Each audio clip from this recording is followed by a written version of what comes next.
puede interferir en esa función de inferencia necesaria a partir de los elementos que tenemos en liza en una natividad. Ese es el principal inconveniente. Sí.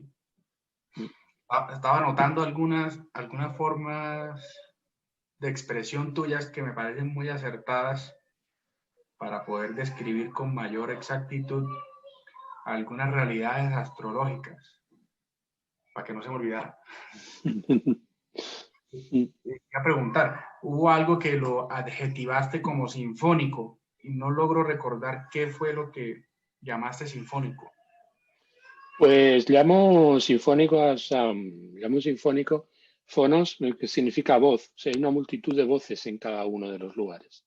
Porque cuando nosotros estamos viendo un signo, en ese signo encontramos diversas dignidades. Por ejemplo, la dignidad de domicilio, encontramos la dignidad de exaltación, encontramos la dignidad de triplicidad, que no se corresponde con el signo, sino con el elemento.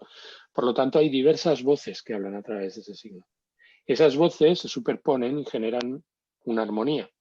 Una armonía que puede sonar bien, que puede sonar mal. La idiosincrasia del signo se corresponde con los temas y la manera en que se articulan los diferentes significadores que podrían estar vinculados a ese signo, pues pero tú dijiste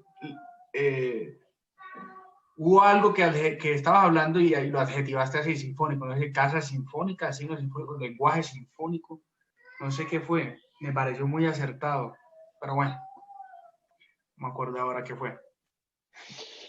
La alusión al término sinfónico es simplemente referirnos a que en general la relación que se da entre los diferentes señores de un lugar determinado, esos señores que caen en el orden, de acuerdo de lo que representa cada uno de los lugares, es, por decirlo de alguna manera, no es una voz pura. O sea, no estamos hablando nunca de cuando estamos hablando, por ejemplo, es un concierto de voluntades. Ya no solamente es un concierto de voluntades cuando estamos hablando de las relaciones del planeta con otros planetas dentro del sistema, sino ya estamos hablando simplemente de lo que habría que aludir cuando nos referimos a la manifestación de lo que es el tema en cuestión de la casa. Por ejemplo, no sé, los padres. Pues el padre es el regente por exaltación. El regente por exaltación representa al padre que se alaba, no al padre no al padre responsable. Cuando nosotros estamos hablando del término en el cual se encuentra la cúspide, estamos hablando, por ejemplo, de la articulación legal o la manera en que se implementa la figura del padre o la manera en que el padre trata de implementar su autoridad en el sentido en el que el padre pueda ejercerla. O cuando estamos hablando del regente de triplicidad, la manera en que se relaciona pues lo que son los ancestros con lo que representa la relación de la casa octava y la relación de la casa duodécima, que es una relación que en la carta puede adquirir muchas connotaciones diferentes, ¿de acuerdo? En función de quién sea en esos momentos y a la luz de lo que estamos tratando de averiguar cuando estamos tratando de comprender el significador de esa casa en un momento determinado. Quiere decirse que en una misma carta la casa octava puede significar cosas muy diferentes según estemos mirando unos planetas u otros. Correcto. Oye, una pregunta, Albert. ¿Conoces el método mejor conocido como Proluna? Sí. Así lo bautizó Boris Christoph Naumova. Sí. Christoph Naumova, mejor conocido como Boris Christoph. Entonces te iba a decir que en una futura charla o en una eventual constatación de la validez del sistema derivado, según lo hemos discutido en esta charla, quería mostrarte o hablar sobre cómo se puede complementar el análisis derivado con la proluna, según la usara o explicara Christoph, porque también le encuentro supremo acierto, ¿sí? Y anoche fue uno de esos, con relación a la muerte del padre de una cliente. Entonces, en una futura charla sería oportuno, a no ser que antes de eso tengas objeciones sobre ese método, en cuyo caso tendríamos que hablar primero de la... No tengo objeciones sobre ese método. Me parece un método pues muy perspicaz. Lo que me parece es un método reductivo. O sea, en el sentido de que cuando nosotros estamos hablando de ProLuna, ProLuna es una TACIR, por llamarlo de alguna manera, o mejor dicho, es que no nos sirve ya la palabra TACIR cuando nos referimos a ProLuna. Es la progresión del ascendente por los signos. Efectivamente, pero hay que tener en cuenta que la progresión del ascendente asociada en la astrología antigua, de acuerdo, se correspondía con los liberadores, se correspondía, por lo tanto, con la áfesis del ascendente, que es la famosa técnica del divisorio del participante. Entonces, es una técnica muchísimo más sofisticada a la antigua y responde también a la progresión del ascendente. Lo mismo que otros puntos elegíacos dentro de la carta, otros planetas a través de direcciones primarias, ¿no? Correcto. Entonces, yo no es que objete al sistema ProLuna, es que entiendo que el sistema ProLuna es una reducción, una simplificación de un sistema muy eficaz del que se han valido los astrólogos en los tiempos pretéritos, ¿de acuerdo? Para hacer sus vaticinios. Pues sobre todo yo cuando me refiero a la técnica de los periodos, ¿de acuerdo? Pues me refiero a la técnica del divisor, a la técnica del participante en general. Suelo utilizar más la técnica del divisorio del participante que la técnica de firdarias, aunque las firdarias también son eficaces, pueden servir, de acuerdo, como factor de corroboración. Yo utilizo más bien como factor de corroboración. El tema de la técnica del divisorio del participante pues es fascinante. Hay que tener en cuenta que para eso hay que comprender la naturaleza de los términos, porque los términos son los regentes de cada uno de los periodos según va atravesando el divisor, pues los diferentes grados de los signos. Claro. Y la técnica ProLuna yo, pues evidentemente no la impugno, claro que funciona. Lo que pasa es que no funciona a pleno rendimiento respecto de la técnica, que es la técnica clásica que utilizaban los antiguos para progresar el ascendente. Ya veo. Sí, lo que pasa es que la ProLuna, si se emplea conjunta o simultáneamente con el sistema derivado, según lo hemos descrito aquí, es sorprendente. Es como si fuera una sola técnica, pero con... ¿Cómo lo articulas, David? A ver, yo aprendí la ProLuna con Christoph y lo del sistema derivado con el otro señor que te dije, el sabio. Y hubo algo que él no hacía, porque él sí progresaba al ascendente, con la ProLuna, pero él no derivaba. Él no se ponía a derivar. Christoph. Sí, Christoph, ni Christoph ni el que me enseñó las casas derivadas, porque es que Christoph no conoció el sistema derivado según te lo he descrito, y este otro señor sí conocía la ProLuna y sí conocía el sistema derivado, pero él aún así no derivaba con la ProLuna. Y yo no sé por qué un día me puse a derivar con ProLuna, tanto así que yo saco una carta progresada con ProLuna. Y funciona.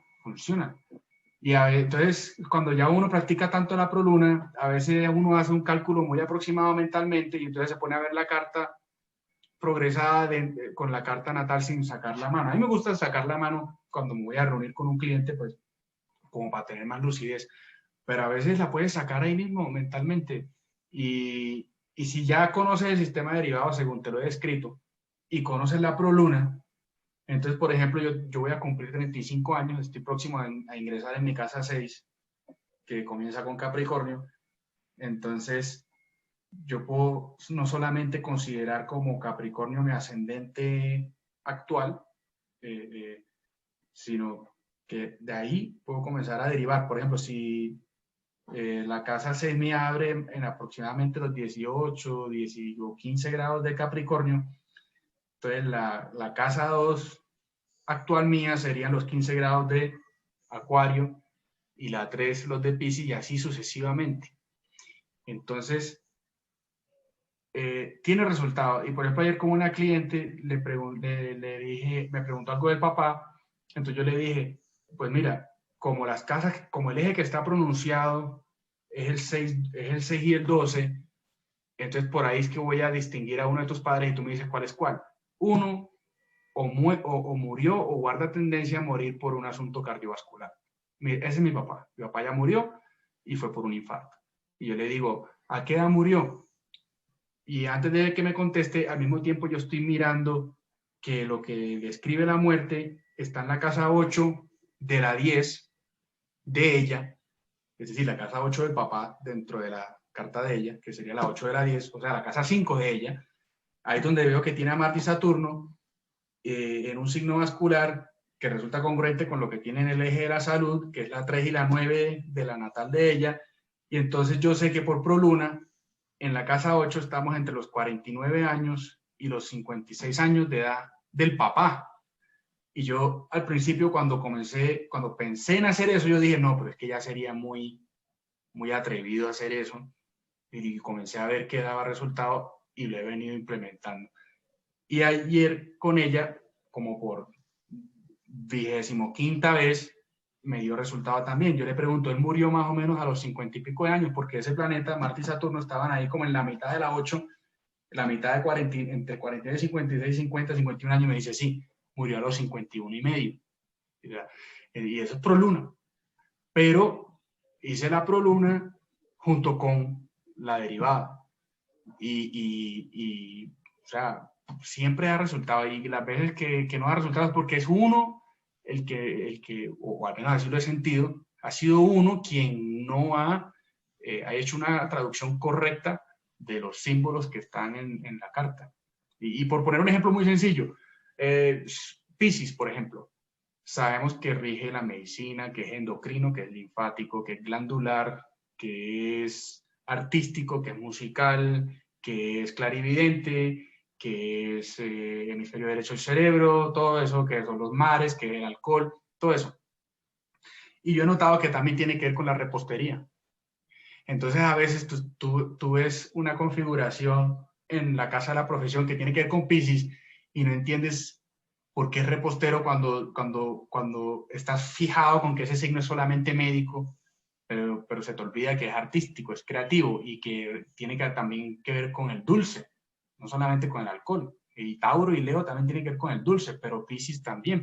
Yo he visto muchas personas reposteras o que tienen afinidad con la repostería, que tienen y comportan elementos naturales de Piscis o de Neptuno incluso, sin con eso querer decir que el signo no tenga también una connotación particularmente científica si lo vimos desde el punto de vista neurológico, psiquiátrico o endocrino. Sí, bueno, que es realmente muy interesante.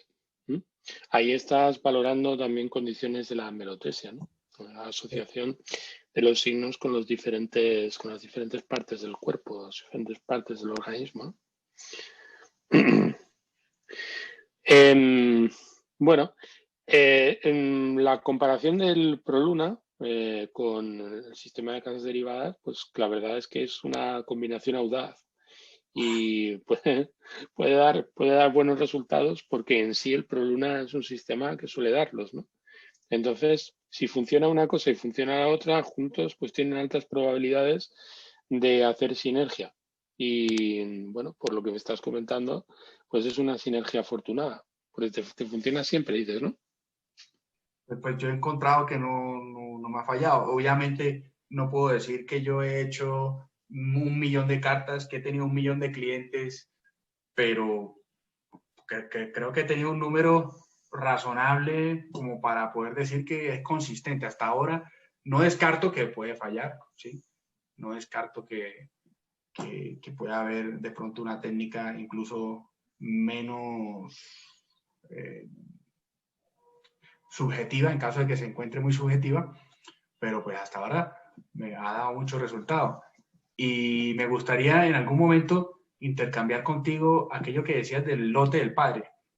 Sí. Sí. Entre otras cosas, también en la astrología horaria me gustaría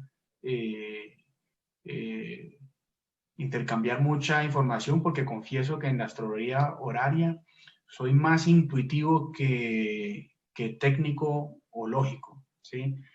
Y aunque conozco cómo debe leerse una carta horaria, sí me gustaría compartir contigo esa práctica, porque entiendo que es una de tus especialidades. Bueno, el tema de la carta horaria, vamos a ver, yo me inicié en la astrología a través sobre todo de tratados antiguos, ¿no? Tratados como árabes, por ejemplo, la introducción de Salvishir, como textos antiguos, ¿no? Y la mayor parte de esos textos, como el libro Cumplido, por ejemplo, y otros muchos, pues empiezan siempre dando una semblanza acerca de lo que es la astrología de los juicios. Por lo tanto, la astrología de las preguntas. Siempre empiezan por el mismo tipo de astrología, ¿no? Y luego, pues van construyendo a partir de eso. Entonces, es simplemente que de alguna manera diversifiqué mi tarea a partir de lo que eran las bases de lo que estaba leyendo. Y sin comprender las bases, pues no me sentí con legitimado para ascender a otros niveles, con lo cual le dediqué muchísimo tiempo a profundizar en la base a través de la astrología de los juicios. Y es por eso, pues que actualmente, pues yo básicamente mi herramienta, pues es esa. La utilizo en cartas natales, a la hora de juzgar cartas natales, pero empleo obviamente los protocolos a la hora de juzgar una natividad Claro. que utilizaban los antiguos, que no son exactamente los de las horarias. O sea, en el sentido de que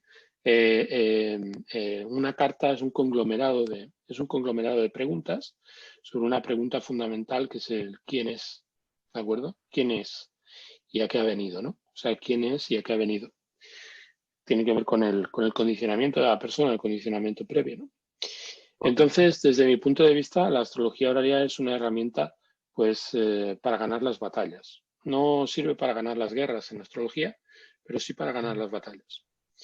Y es importante porque te da la reacción a corto plazo, y te permite resolver las cuestiones de una manera eficaz, por encima de todo, a un nivel eficaz en cuanto a lo que representa la comprensión de las relaciones planetarias de forma inmediata. Cuando se introducen otros factores, cuando se introducen otras técnicas que se suelen utilizar en cartas natales o en prognosis, si no hay una comprensión muy profunda acerca de cómo se relacionan cómo se relacionan los planetas entre sí, y eso es lo que aporta la astrología de juicios, en general es fácil fracasar.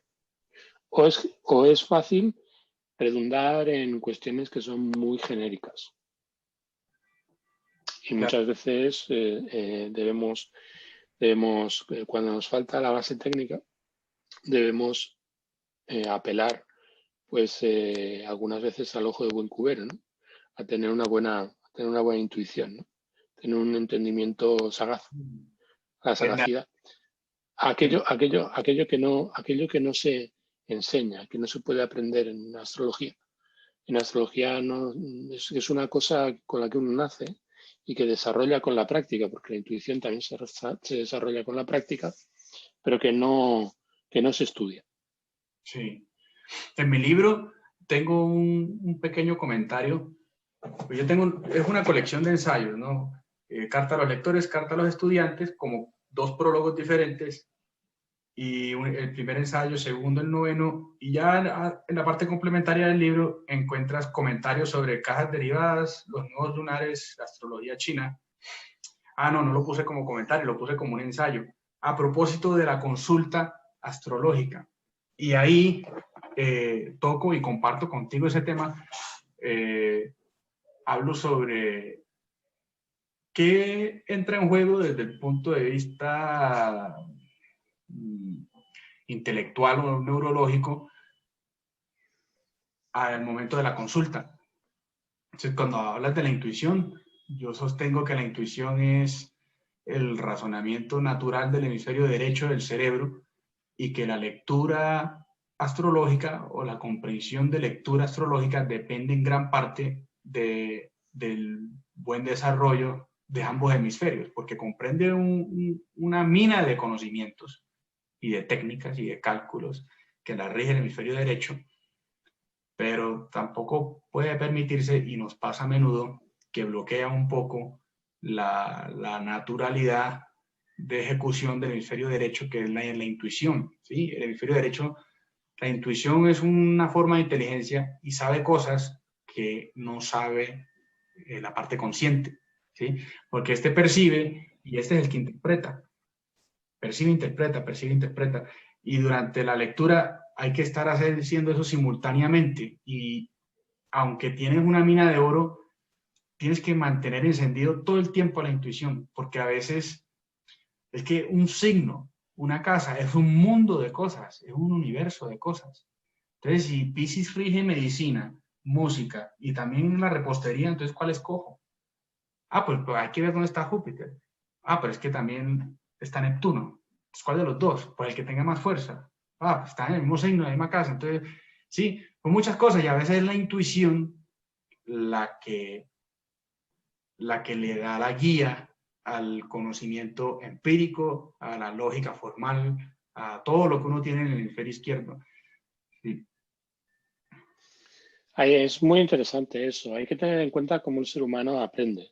O sea, cuando nosotros miramos, por ejemplo, un sistema computacional, por ejemplo, un computador o una máquina cualquiera, la máquina solamente aprende mientras acierta.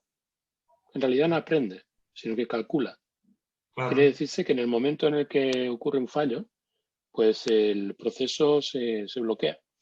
Existen diferentes funciones en paralelo que sirven para establecer una ecuación entre los errores dentro de un sistema computacional complejo. Y algunas veces hasta cierto punto, pues debido a la enorme potencia que tienen los cálculos en bruto de una computadora, pues eso se puede minimizar algo. Pero el ser humano no aprende así. O sea, el ser humano no aprende con los aciertos. El ser humano aprende con los errores. Correcto. Ese mecanismo es cuando introduce el ruido, entra el pensamiento paralelo y entra el método heurístico.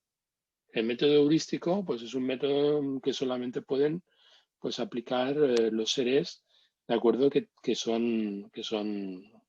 tienen capacidad de representación. Y es los seres que tienen capacidad de representación, pues son todos los seres naturales, pero a un nivel neurológico, como tú estabas indicando, el mayor nivel de complejidad en cuanto a la irrupción de ruido dentro del marco de lo que es su entorno, las condiciones de contorno, pues son las condiciones perceptivas del ser humano. Entonces el ser humano aprende fallando porque tiene capacidad de síntesis. No es simplemente un cerebro analítico pensando en línea, Y ese sino, es el mecanismo natural de aprendizaje de la especie humana. por lo tanto, cuando tú te estás refiriendo a intuición, te estás refiriendo a eso que llamaríamos entendimiento, o sea, la capacidad, el órgano del entendimiento es la visión de conjunto, o sea, la síntesis, por ejemplo, que es lo propio de Júpiter, ¿no? Estabas hablando de Júpiter antes. Júpiter es el pensamiento multiplicador, que multiplica los ítems, mientras que el que los divide es Mercurio. Entonces hay una relación de compendio entre el principio analítico y el principio sintético. La capacidad de síntesis, que es la inteligencia propiamente dicha, y la capacidad de análisis o la capacidad de cálculo, que se corresponde con Mercurio. Entonces, ambos deben estar bien articulados en la carta a través de lo que es pues, la relación entre Mercurio y la Luna, porque en realidad la relación que existe entre Mercurio y la Luna pues es análogo al proceso de multiplicación propio de la vida y eso está pues orientado hacia lo que Júpiter Yo, representa. de hecho, de hecho, son dos planetas que yo tengo en consideración a propósito de determinar si la persona tiene o no aptitud para la astrología. Eh, Uno de los mejores astrólogos que he conocido presentaba su Mercurio en Sagitario, por ejemplo. Podrá estar Yo en tengo a exilio. Mercurio en Sagitario. Así. Eso, Sí, tengo a Mercurio en Sagitario, sí. eso no es prueba fehaciente, pero es un indicio grande para determinar actitud para la astrología, porque es que la lectura astrológica depende de tu capacidad de síntesis astrológica, ¿sí? Y Mercurio en Sagitario podrá estar en exilio, pero no obstante le proporciona a Mercurio una capacidad de análisis no lineal que es, no obstante, necesaria, oportuna a propósito de la lectura astrológica, sobre todo si Júpiter no está mal puesto, ¿no? Claro, Mercurio en Sagitario y con cuadratura con Júpiter o con Marte y en una casa no propicia desde el punto de vista intelectual, pues no va a producir un buen astrólogo, ¿no?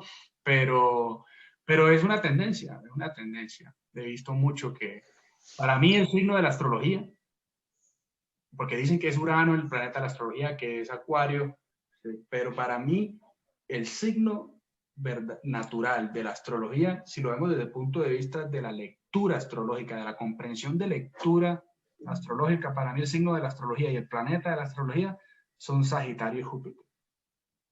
Para mí, y creo que he podido constatarlo, sin con ello querer decir que Urano también puede producir grandes luces para la astrología y Acuario también. Es el signo y el planeta de la teoría física, ¿sí?